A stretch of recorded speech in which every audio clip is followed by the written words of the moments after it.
El viento cortaba como un cuchillo las calles desiertas de San Telmo, Buenos Aires, rascando el silencio de la noche. La lluvia golpeaba los adoquines, y la tenue luz de un farol parpadeaba, apenas iluminando la figura de Javier, inmóvil frente a la puerta de su propia casa. La llave temblaba en su mano, como si ella misma temiera entrar. Las palabras de su hijo Mateo, de 17 años, resonaban en su cabeza con una furia helada. Hubieras dado ese maldito dinero y te hubieras ido. No te necesitamos, papá. Cada palabra era un cristal roto. Pero lo que más dolía era el recuerdo de un pequeño Mateo, temblando contra su pecho, sus lágrimas de niño empapando su camisa. Javier cerró los ojos, dejando que la lluvia se mezclara con el ardor salado en sus mejillas. No entró, giró sobre sus talones y caminó bajo el aguacero, sin rumbo, mientras el pasado lo arrastraba como un río desbordado. Javier siempre había sido un hombre de manos callosas y corazón tierno. A sus 42 años, su rostro, curtido por el sol del puerto de la Boca, llevaba las marcas de una vida de trabajo arduo y años aún más duros. Desde los 18 había sido estibador, cargando cajas bajo el sol abrasador o el frío que calaba los huesos, pero siempre con una sonrisa para sus compañeros y un chiste para aliviar el día. Sus ojos castaños, profundos como las aguas del río de la Plata, guardaban una historia de lucha y orgullo silencioso. Sin embargo, en casa, esa sonrisa se desvanecía, disolviéndose entre las paredes de una vieja casa en San Telmo. Un caserón con pintura descascarada, pisos que crujían y un patio cubierto de maleza, donde entre macetas rotas aún florecían margaritas solitarias, plantadas tiempo atrás por su esposa, Valeria. Valeria se había ido hacía 5 años, llevándose a su hija menor, Sofía, que entonces tenía solo 10 años. Dejó a Javier con Mateo y un vacío que no sabía cómo llenar. La casa, ese viejo caserón impregnado de humedad y recuerdos, era lo único que quedaba de la herencia de su padre, Antonio. Javier la había defendido con uñas y dientes cuando un primo lejano, Raúl, intentó reclamarla tras la muerte del viejo. 2 años de batallas legales. Cada peso ahorrado, noches sin dormir revisando documentos. Javier peleó no solo por la casa, sino por el futuro de sus hijos. Es todo lo que les dejaré. Se repetía, mirando las fotos desvaídas en la repisa de la chimenea. Valeria con su cálida sonrisa, Mateo con un balón de fútbol bajo el brazo, Sofía con trenzas corriendo tras una mariposa. Ganó la batalla, pero el costo fue más alto de lo que podía imaginar. Esa noche, caminando bajo la lluvia, Javier recordaba la primera vez que vio desprecio en los ojos de Mateo. Fue un año después de que Valeria se fuera. Mateo, de 12 años entonces, se encerró en su cuarto, con los ojos rojos y un sobre arrugado en la mano. Era una carta de su madre, la primera y única que había enviado desde que se fue. ¿Por qué no la detuviste, papá? ¿Por qué la dejaste irse?, gritó Mateo arrojándole la carta al pecho. Las palabras de su hijo quemaban, pero Javier no supo qué responder. Solo lo abrazó, con fuerza, sintiendo cómo temblaba el cuerpo flaco del chico, hasta que las lágrimas dieron paso a un silencio pesado.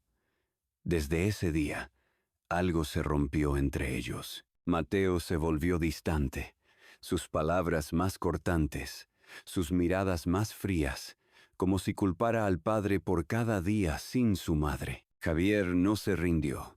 Llevaba a Mateo al fútbol los fines de semana, le compraba zapatillas nuevas aunque tuviera que trabajar horas extras, le preguntaba por la escuela aunque solo recibiera gruñidos o silencio. Pero la pelea de esa noche fue diferente. Mateo no solo estaba enojado, estaba herido, y sus palabras cortaban con una precisión que Javier no esperaba de su hijo. Todo comenzó por una discusión sobre la casa. Un abogado había aparecido nuevamente, esta vez con una oferta tentadora. Un desarrollador quería comprar el terreno para construir un edificio de departamentos. La suma era enorme, más de lo que Javier podría ganar en 10 años en el puerto. Vio cómo los ojos de Mateo se iluminaron cuando el abogado mencionó la cifra, pero Javier fue tajante. No voy a vender lo único que tenemos, Mateo. Esta casa es nuestra historia, es lo que les dejaré a vos y a Sofía, dijo parado en la cocina estrecha, donde el olor a café se mezclaba con la humedad. Mateo estalló. Su rostro, aún suave por la juventud, se torció de rabia. ¿Nuestra historia? Esta casa es una ruina. Es tu obsesión, no la mía. Si tanto querés darnos algo, da el dinero y andate. No te necesitamos. Javier se quedó inmóvil, el corazón latiendo tan fuerte que pensó que se le saldría del pecho. Miró a su hijo, buscando en sus ojos algún rastro del niño que alguna vez corrió hacia él con una sonrisa. Pero Mateo solo dio un portazo y salió corriendo bajo la lluvia, dejando a Javier en un silencio donde cada palabra de su hijo resonaba como un martillo.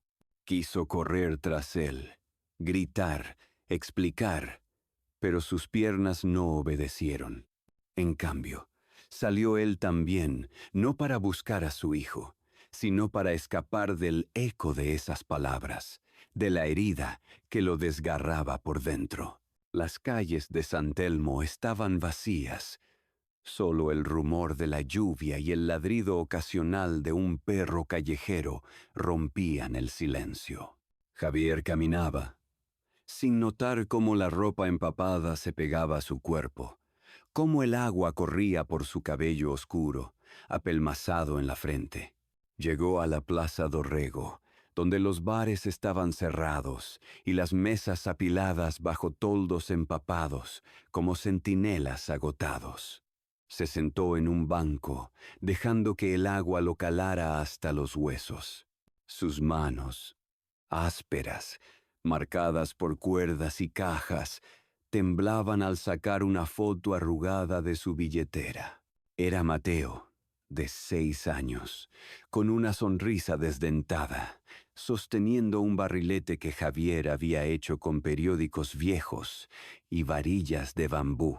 «Papá, sos el mejor», había dicho ese día, sus ojos brillando bajo el sol primaveral, el viento alborotando sus rizos. Javier apretó la foto contra su pecho, como si pudiera regresar a ese momento, borrar los años de distancia que ahora los separaban como un abismo.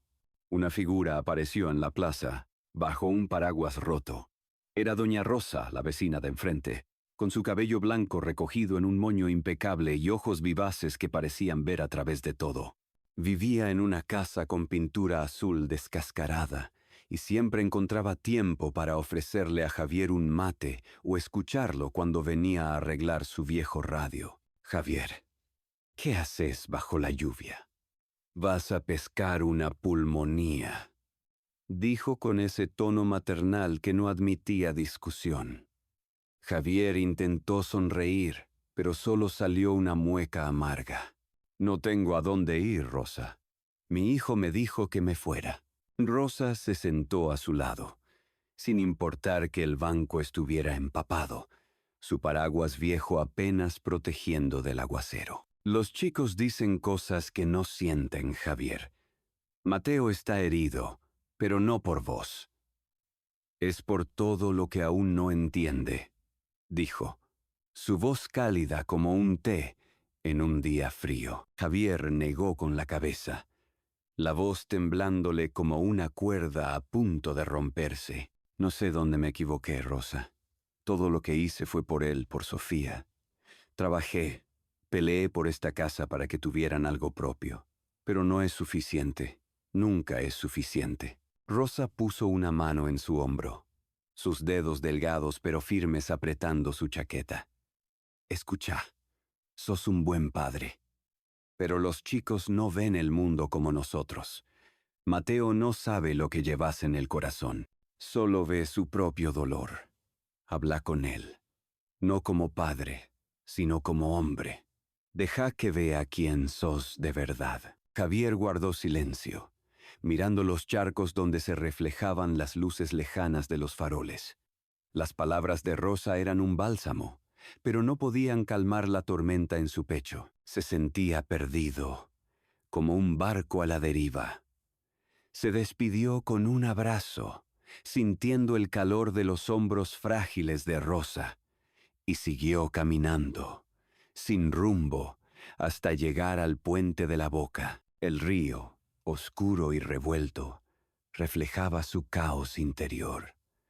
Se apoyó en la baranda, mirando el agua, y por un instante pensó cómo sería dejar que todo se desvaneciera, dejar que la corriente lo llevara. Pero entonces un recuerdo lo golpeó con fuerza, tan vívido, que casi escuchó la voz de su hijo, Mateo, de 4 años, llorando en sus brazos tras caerse de la bicicleta. Sus manitas se aferraban a la camisa de Javier. Su voz temblorosa repetía: «No me dejes, papá». Javier lo había levantado, limpiado sus rodillas raspadas. Lo llevó a casa y le prometió que siempre estaría ahí. Esa promesa ardía en él como un faro en la noche. No podía rendirse. Al amanecer, Javier regresó a casa.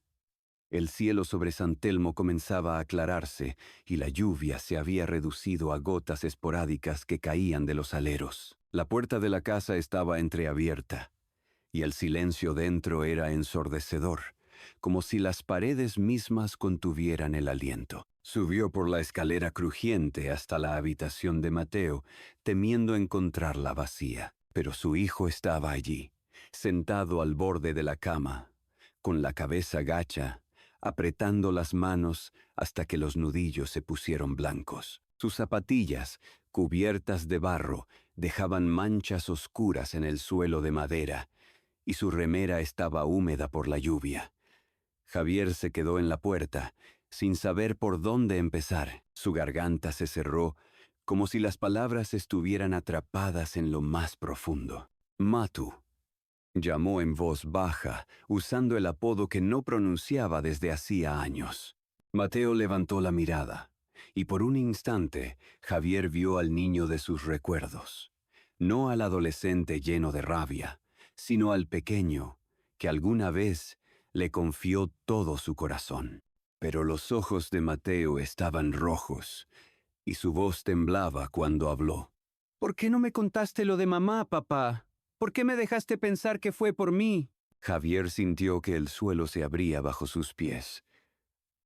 «¿De qué hablas, pequeño?», preguntó, aunque ya presentía la respuesta. Mateo sacó de un cajón de la mesita un sobre, la misma carta que había leído años atrás, pero ahora con nuevas líneas escritas a mano. El papel estaba amarillento, con manchas de tiempo, pero la letra de Valeria aún era reconocible. La encontré en el altillo, entre unas cajas viejas. «Mamá escribió que se fue por tus deudas, por tu obsesión con esta casa. Pero nunca me lo dijiste.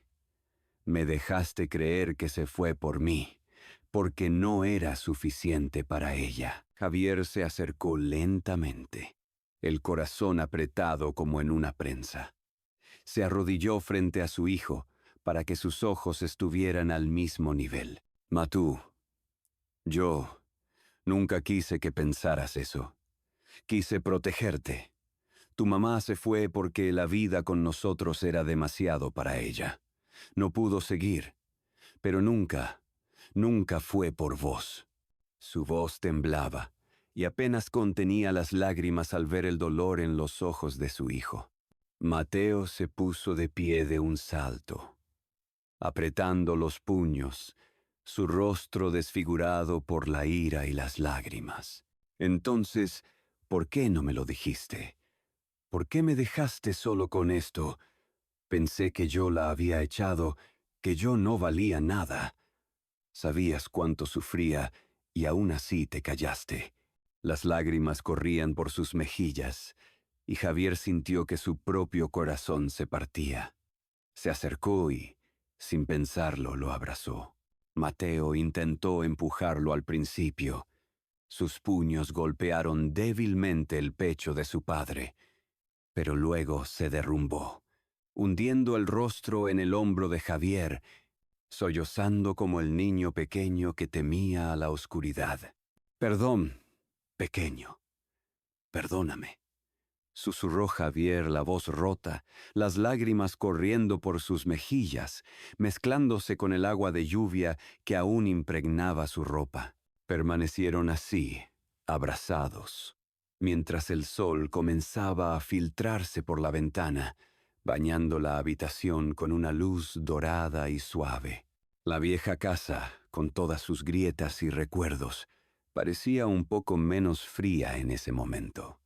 Pero incluso en ese instante de reconciliación, Javier sabía que no todo estaba resuelto. La carta de Valeria había abierto una herida nueva, y las palabras de Mateo sobre la casa aún ardían.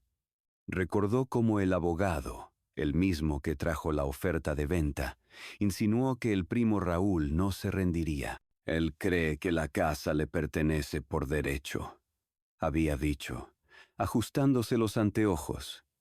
«Tienen nuevos documentos y está dispuesto a ir a juicio». No era solo una amenaza.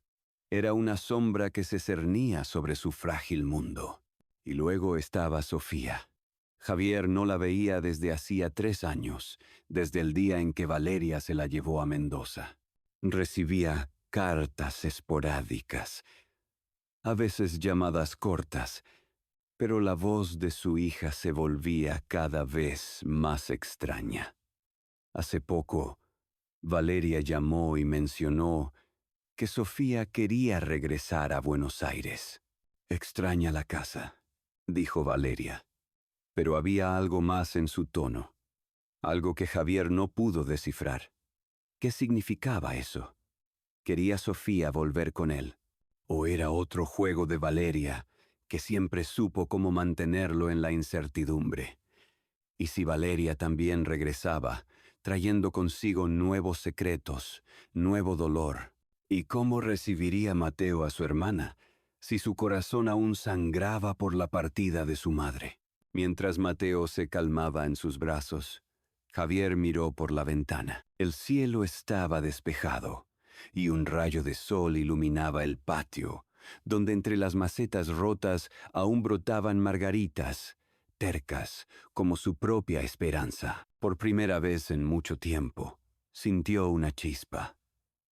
No de certeza, sino de fe en que podía seguir luchando. No sabía qué traería el futuro, si Sofía regresaría, si habría un nuevo juicio, si Mateo lo perdonaría del todo. Pero por ahora tenía a su hijo, su respiración cálida en su hombro, y eso era suficiente para dar el próximo paso. De pronto afuera se oyó el crujido de la reja del patio. Javier se tensó, pero no se volvió. Alguien estaba en el patio. Los pasos eran ligeros, vacilantes, como si la persona dudara en tocar la puerta. Mateo también lo escuchó y levantó la cabeza. Sus ojos, aún húmedos de lágrimas, se entrecerraron. Javier apretó su hombro como diciendo: «Estoy aquí». Pero en el fondo de su alma, sentía cómo un nuevo viento de cambio comenzaba a soplar, y ese viento podía traer tanto esperanza como una nueva tormenta.